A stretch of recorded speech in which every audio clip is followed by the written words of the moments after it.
this show was booked a little bit later than all the other shows we had on our tour, and like even in the States, we like to play in places that usually people don't necessarily hit, because we know that we have a lot of friends and like fans and people that usually drive to their nearest big city, and sometimes it's cool to just come to the city. And a lot of times those are our best shows because they don't usually get to see as much music, because people don't usually just like come there because it's not a huge city. But I don't know. It was a decision, and it doesn't seem like a bad decision.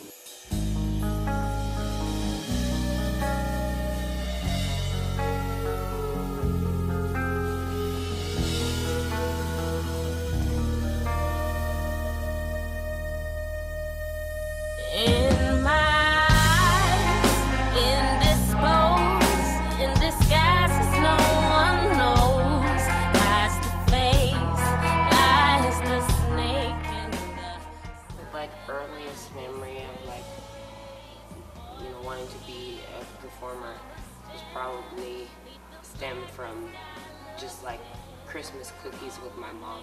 We used to always turn on the opera and bake cookies for the holidays, and we would like make up our own words to the songs and just like play around and make our own Christmas opera, cookie opera. So I remember doing that when I was a very little girl, and I know that like for me, like I was singing since I could breathe, as far as I can remember. There's never a time in my life that I didn't want to sing. I don't know. I don't really remember my first experience. I grew up in church, so I kind of always saw music since I was like in the belly. So I don't know. I just remember around this time, it was like Christmas, and it was a lot of Christmas shows at church. And it was always like Kids Day and like kids choir. So I totally remember like the kids choirs around Christmas time at home. I've been doing this all my life, so it's like kind of like a big gig, like a big concert that's continued to go on the whole time.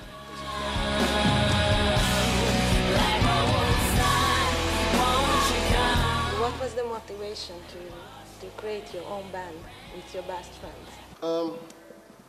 I think it was just more of a situation where I was always getting called by other people to play music, and the people that I was around that I really knew and that I appreciated, that were like close to me, I felt like they always had the talent, but they would sit on their ass and they wouldn't try as hard as I was.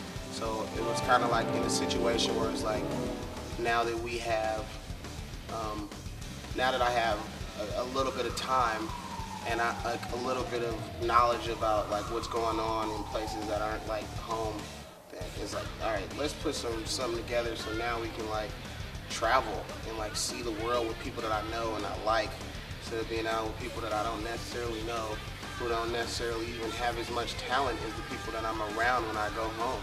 So it was more like a situation where I just kind of felt, like people were just sitting at home. And I was like, man, you should be doing this, because this is really easy. And I see people who don't have as much talent doing it all the time.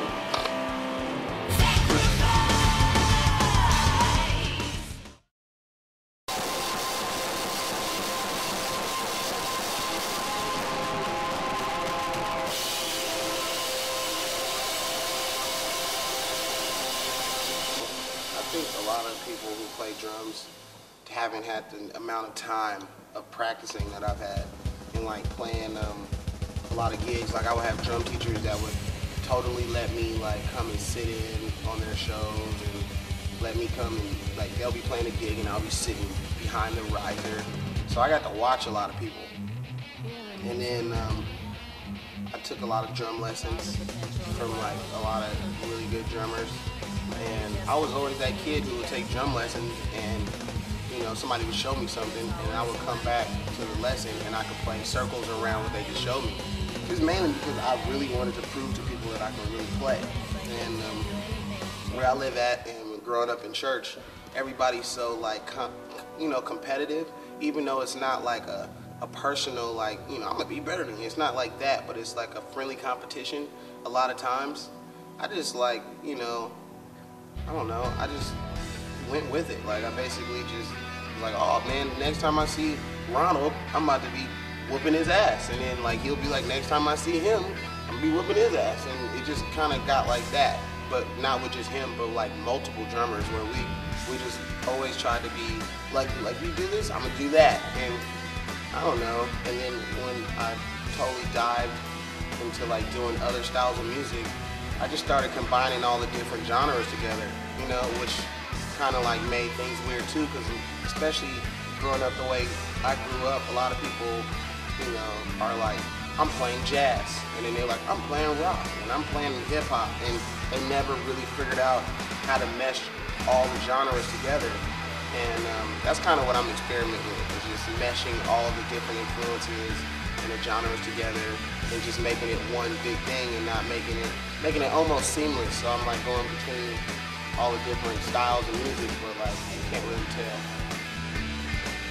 Fusion project, we do a lot of like, you know, transitions in and out of different like styles, you could say, but somehow we kind of blend them all together to a point where, you know, it doesn't seem so different, you know, and like vocally I have, you know, like kind of, I come from like a church, gospel, jazz, you know, like R&B kind of background, so we, you know, just with the sound of my voice to begin with, it adds a different layer of, you know, the style to the music. And so, you know, for us, we are very much trying to break down these walls that people have up that, you know, like when we first started this band, there was a lot of comments about how, you know, she sings too much like a black girl and blah, blah, blah. And it's like, well, what should I sing like a white man? You know, like, just because I'm doing rock and roll, should I sing like Bob Dylan or, you know, Robert Plant, or like what, you know, because he tries to sing like a black girl, so what's the difference, you know? Like, where everybody pulls their, you know, influences from different places, but in the end, like, it's all about creating something that's cohesive and that is enjoyable for an audience. And so, you know, as we've progressed, we really find that, you know, people appreciate the opportunity to like come and headbang and like, you know, and then slow dance and kiss your girlfriend, and, you know, like, we go in and out of all of those things. And you know, it's really exciting, I think.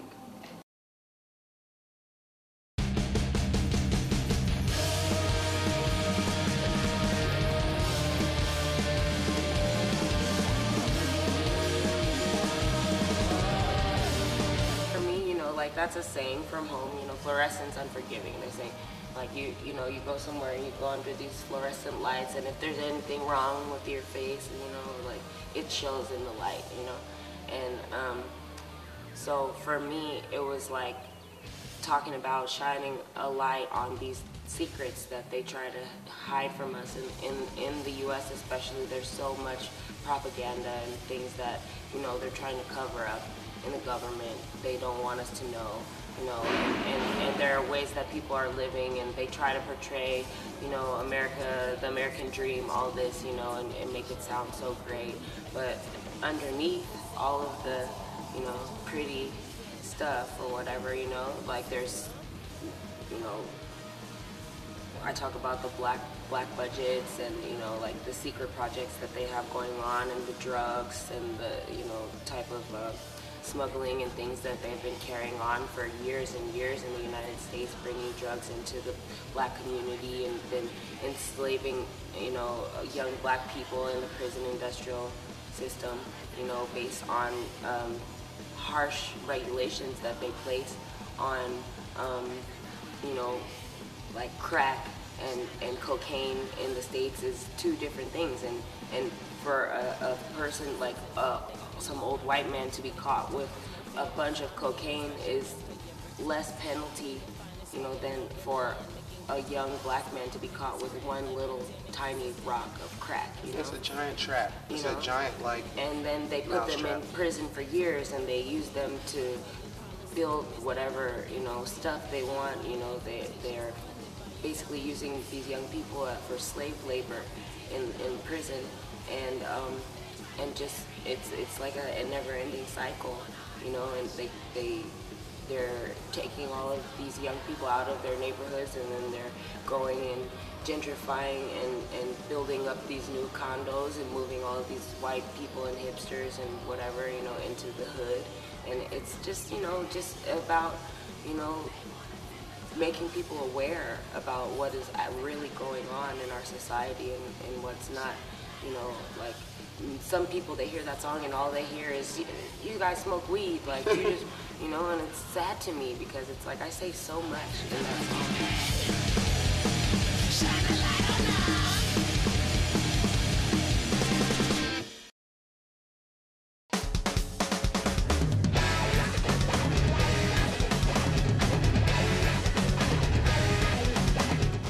I think most people don't understand shit. I think when I play a drum fill, they don't understand it.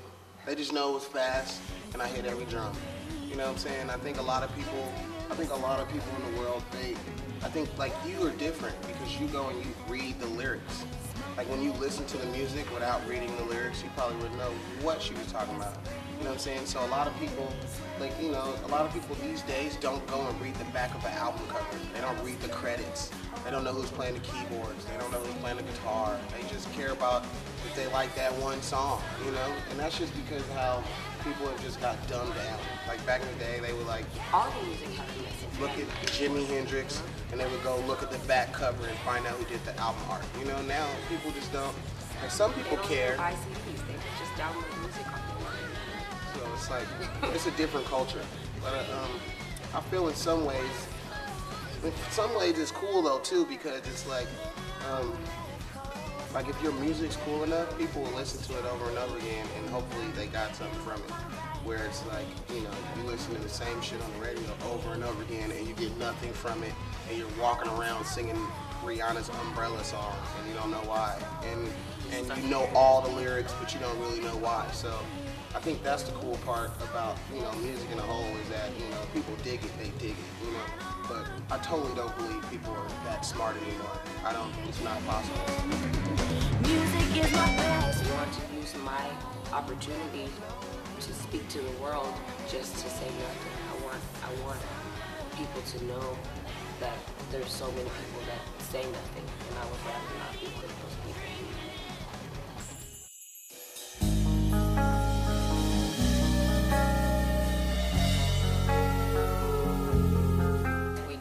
You know, we definitely have an opinion musically. We're trying to, you know, we just want to keep playing. We want to be able to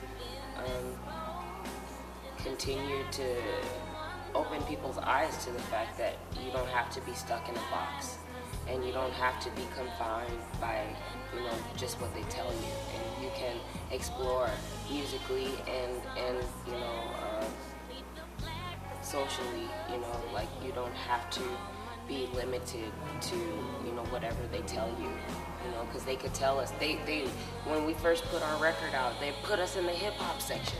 Like, no They didn't even listen. They didn't even listen to the CD. They just put it there because there's 2 black people on the cover, you know, and it's like, it's crazy, you know, people are so ignorant, and so, you know, for us, we are, I mean, I'm not gonna say we're on a mission or anything, but we're just like, we're trying to be ourselves, and we're from Berkeley, California, you know, like it's a very liberal place, it's a very open space for people to expand their mind and to, you know, be free. In my shoes, our immediate plans are for rest, but, you know, we're definitely working on going and, you know, touring some more. Like, we put out 2 records in 2 years, basically, and so we now have a good amount of material to play, and so we are not even playing all the songs that we have right now, you know, with this band. So, you know, we have plenty more time to still practice new songs and continue to play shows and you know, change up the whatever how we want to do it. And I'm putting it out there. I want to do a record with Prince before he dies.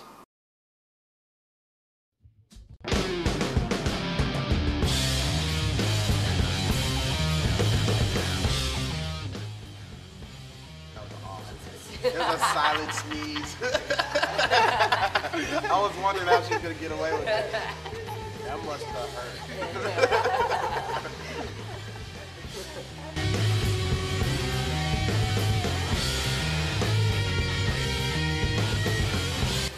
But I don't know. I'm not really tripping. Like right now, I don't even know. Like if you pointed on the map, I wouldn't know where the hell I'm at. You could point there and be like, you're here, and then it would be anywhere, and I'm like, cool. Like I don't know where I'm at. Yeah. We're like in a whirlwind. Like, what day is it? I didn't even know it was Saturday. Yeah.